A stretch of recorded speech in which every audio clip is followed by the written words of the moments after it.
자, 오늘 수업은 세상이 무엇으로 이루어져 있는지 생각해 보도록 하자.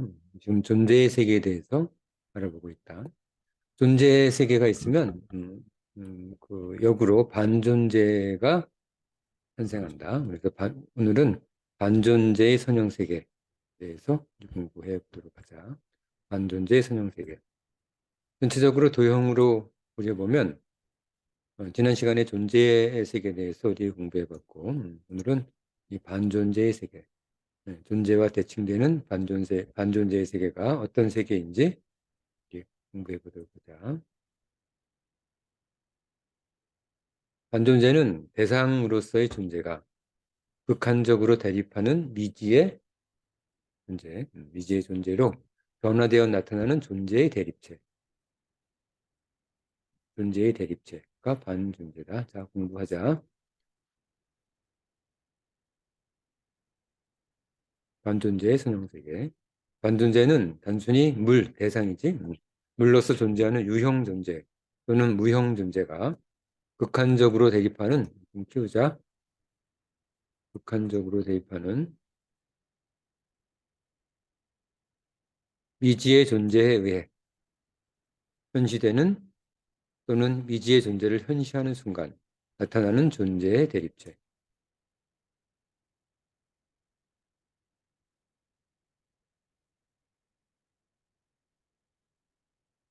다시 한번 읽어볼게.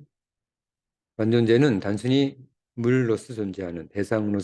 대상으로서 존재하는 유형 존재 또는 무형 존재가 극한적으로 대립하는 미지의 존재에 의해 현시되는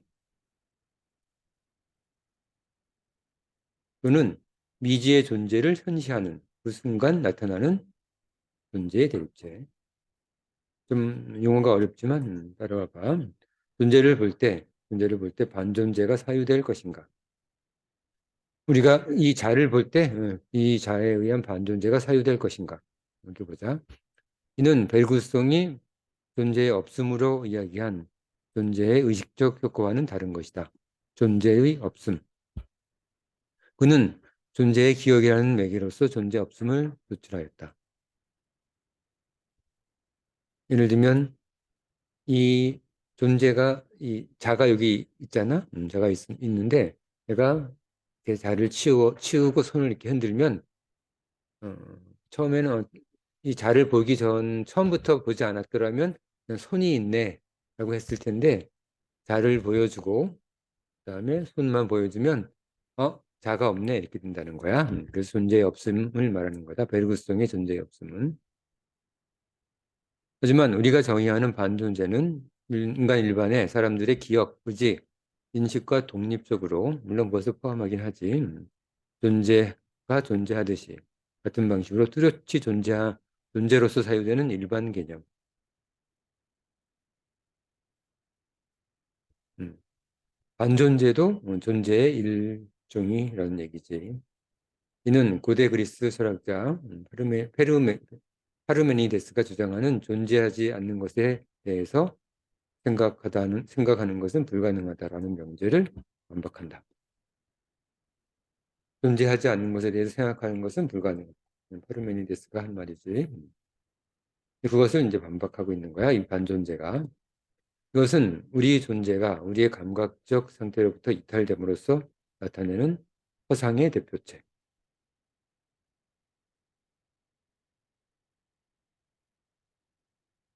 존재가 있음으로써 나타나는 허상이 반존재가 되겠다.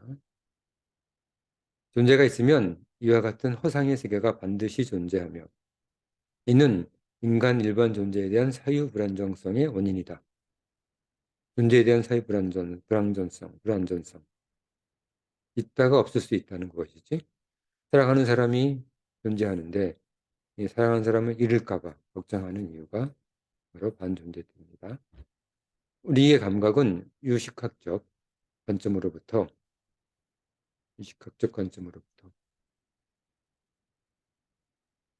마음이 모든 것이라고 생각하는 불교 가조지.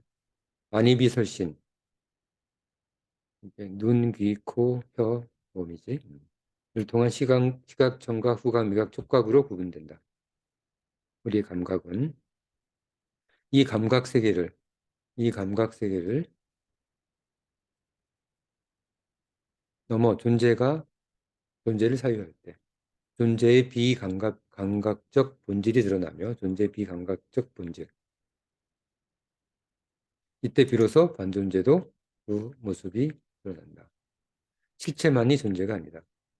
우리가 감각적으로 존재하는 존재 그것이 바로 반존재의 근원이 되는 거다. 반존재는 좀 더 공부하자. 반존재는 어떠한 대상이 다른 곳으로 이동했을 때 그 전에 있던 위치에서 느끼는 동일한 물의 또 다른 존재이며 이 말은 이거야. 아까 잠깐 얘기했지만 여기 휴대폰이 여기 이 자를 또 하자. 자가 있었을 때 자가 있다가 자가 없을 때 요 자가 있었던 위치에서 느끼는 동일한 물의 또 다른 존재. 이 자가 있었다는 것이 뚜렷이 머릿속에 남아있는 거야, 사유 속에. 또 다른 존재. 단순히 비인 공간으로서의 자가 있던 곳에서 자가 없는 것이 아니라 자가 있는 것, 그리고 자가 없는 것. 이 자가 없는 것이 또한 뚜렷한 존재로서 사유되는 것. 그것이 반존재인 거야. 자, 어떤 물이 존재하기 위한 후경의 존재. 후경. 뒷배경이지. 어떤 물이 존재하기 위한 후경의 존재. 이것은 이건 또 어떤 얘기냐면 뒤에 나오니까 더 설명을 보자. 이것은 전에 있던 실체의 기억이 아니라 새로운 존재에 나타납니다. 이게 원래 있던 기억이 아니라 없는 것의 존재가 새로 나타난다는 거야. 좀 어렵지. 좀 더 공부하자. 작은 시냇가를 흐르는 물은 한순간 한 지점에서 무한히 짧은 시간만 존재한다. 그렇지? 우리가 계곡에 갔을 때 어느 한 지점에서는 물은 워터지, 워터. 대상이 아니라 워터. 물은 한순간 한 지점에서 무한히 짧은 시간만 존재하지. 조금 전에 존재했던 그 물, 그 워터는 존재하지 않지만 그 순간 그 물에 의해 지나가던 날벌레의 날개가 젖었다면 그 하루살이가 지나가다가 그 물에 그 옛날에 존재했던 얼마 전에 존재했던 그 물이 튀겨서 날벌레의 날개가 젖었다면 그 워터는 날벌레의 날개를 적신 물로서 영원히 존재할 것이다. 그렇겠지. 모든 존재는 존재할 것 같지 않은 상태를 그 자체로 보유하는데 이를 반존재로 정리 소유한다. 잘 기억하자. 모든 존재는 존재할 것 같지 않은 상태를 그 자체로 보유하고 있는데 이를 반존재로 정리 사유한다. 이 자가 있으면 이 자는 자가 없음을 항상 보유하고 있다는 거야. 이 존재의 대립체로서 반드시 반존재가 존재한다. 이 반존재를 통해 존재는 다양한 변화를 가지고 인간에게 다가선다. 그래서 반존재는 존재 가능성의 세계입니다. 존재 가능성의 세계. 이 존재는 이미 기존에 고정된, 픽스된 존재이고 반존재는 모든 존재 가능성의 존재니까 존재보다 무한히 많은 공간을 차지하겠지. 무한히 많은 존재를 포함할 거야. 그렇겠지. 반존재는 무한한 나타남의 잠재이다. 존재는 무한한 실체이나 반존재는 무한한 나타남의 잠재. 잠재적 존재를 말하는 거야. 잠재적 존재. 자기 자신을 생각해봐. 내 자신이 지금 현재 선생님이 여기 있지만 선생님의 존재는 여기에서 수업하는 선생님이 아니라 다른 어떤 존재가 있을 수도 있잖아. 여기서 하품을 할 수도 있고 소리를 지를 수도 있고 뭐 여기 손바닥을 때릴 수도 있고 머리를 때릴 수도 있고 지금 강의하는 수업하는 선생님은 하나지만 그 위의 모든 존재는 반존재로서 무한한 잠재 존재로 존재할 수 있다는 거야. 그러니까 반존재는 존재에 비해서 뭐 무한히 많은 가능성을 가지겠지. 우리가 감각하는 존재의 실체는 무한한 존재 가능성의 잠재 중 일부일 뿐이다. 그래서 존재는 또 다른 각도에서 생각하면 존재는 여러 반존재의 일부, 하나가 반존재, 아니, 존재일 수 있다는 거지. 그렇겠지. 자, 이해가 안 되면 앞으로 다시 가서 돌려서 들어보라. 자, 다음. 우리가 그에게 사랑을 느꼈을 때, 누군가에게 사랑을 느낄 때, 우리는 그 사람의 무엇을 사랑하는가? 어떤 남자라든지 어떤 여자를 좋아할 때, 여학생이나 남학생 좋아할 때, 무엇을 좋아하는가? 존재를 사랑하는가?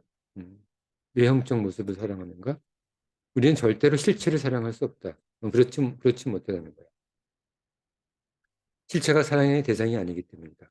왜냐하면 우리는 사진이나 조각을 사랑할 수는 없기 때문이다.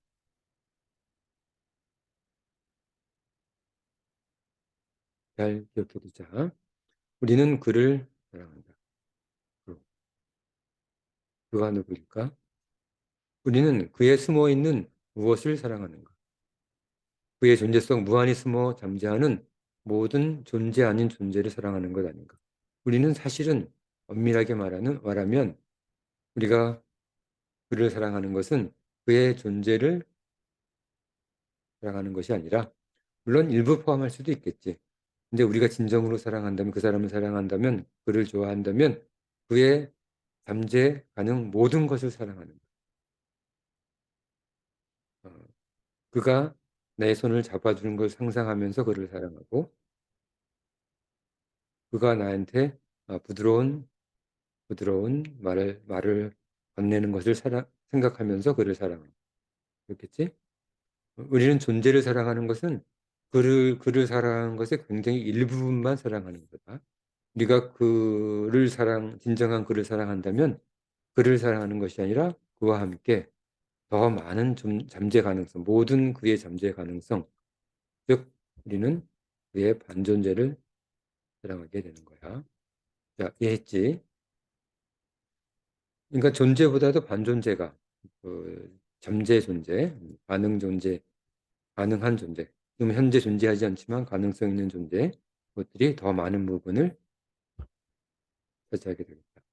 동일하게 우리는 반존재를 증오하며 반존재를 동정한다. 마찬가지야.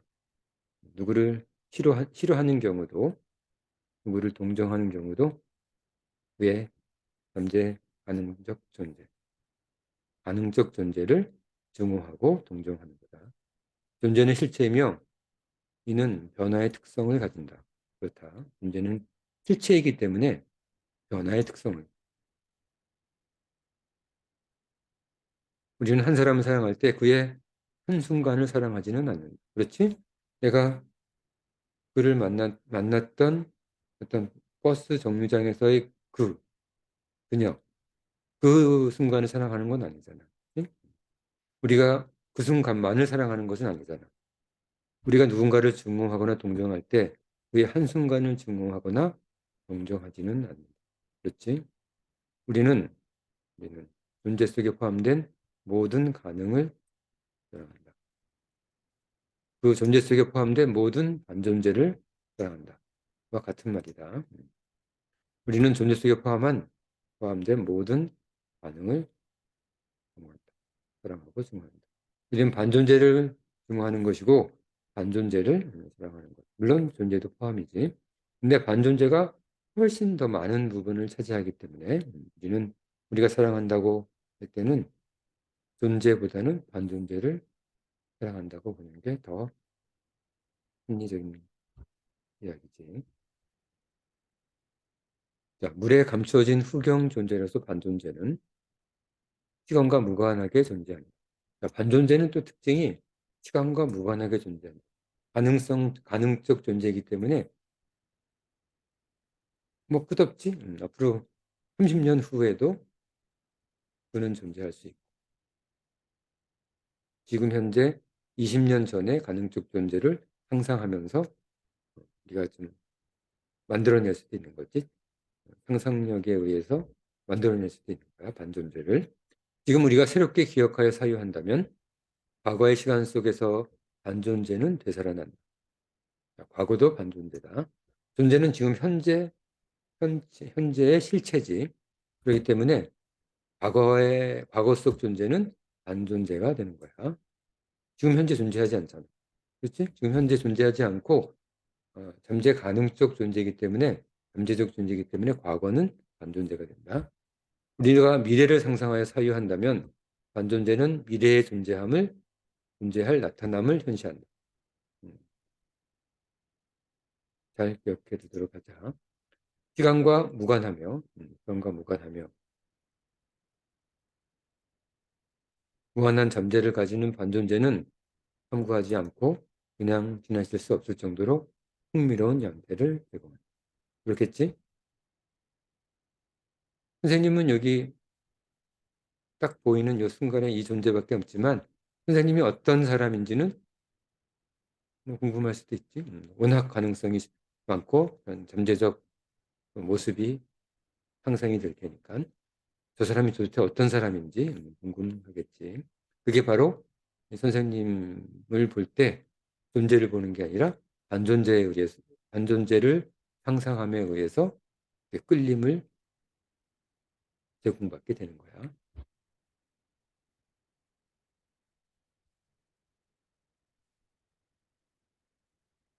반존재의 또 다른 모습은 우리 가지는 유한성을 무한성으로 옮기도록 하는 개념, 즉 실체의 해체이다. 실체의 해체. 자, 이것도 이게 중요한 개념이다. 실체의 해체. 이는 중간에서 주장하는 존재의 공으로의 전환을 설명한다. 중간 철학은 공을 주장하지. 공. 존재의 없음. 물론 공이 없음을 말하는 건 아니다. 저기 따로 공부해야 돼. 공은 선생님 말로써 그냥 넘어가면 안 되고 궁금하다면 따로 찾아서 공부해야 한다.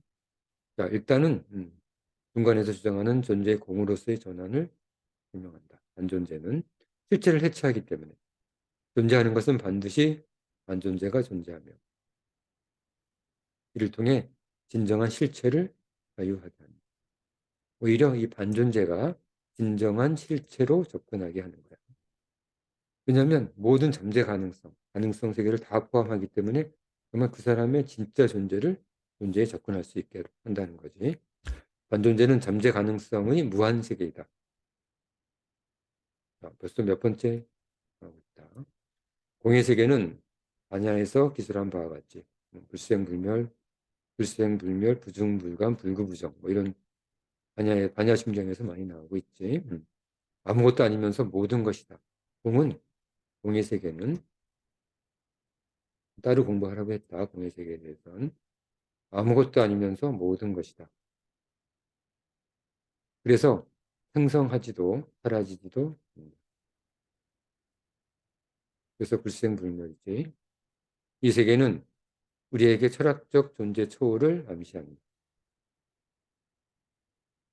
철학적 존재 초월을 암시합니다.